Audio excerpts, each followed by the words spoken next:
Hello everybody. Hello everyone. This is Maria from Cebu. Excuse me. And today's video is paano mag-pray before bedtime. Unsaon pag pangadji before bedtime, unsaon pag ampo before matulog. Para proteksyonan tayo sa ating Panginoon, di ta urumon, dili ta bangunguton, proteksyonan tayo sa mga daotang tao, daotang espiritu. So, dili na natudugayon ato ng sugdan. Ama na mo langit nun, salamat sa tanan. Huwag kami mahimo kung wala ikaw. Dili kami makabaro Ginoo kung wala ikaw.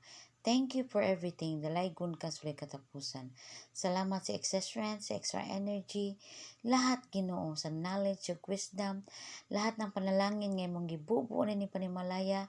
Thank you so much Lord nga imong gibubuo ang daghang panalangin aron kami makashare sa ubang tao, makashare kami sa among church Ginoo. Lord, ikaw lamang Ginoo. Ikaw ang gamhanan sa tibuok kalibutan, wa kami mahimo kung wala ikaw. Daygon ka Ginoo.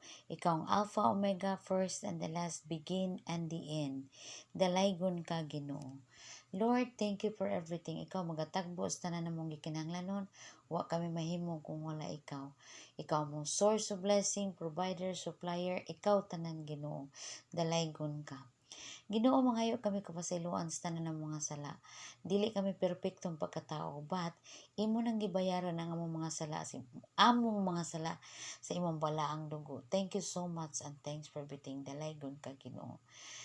Praise the Lord. Hallelujah. Daygon ka Ginoo. Thank you for watching.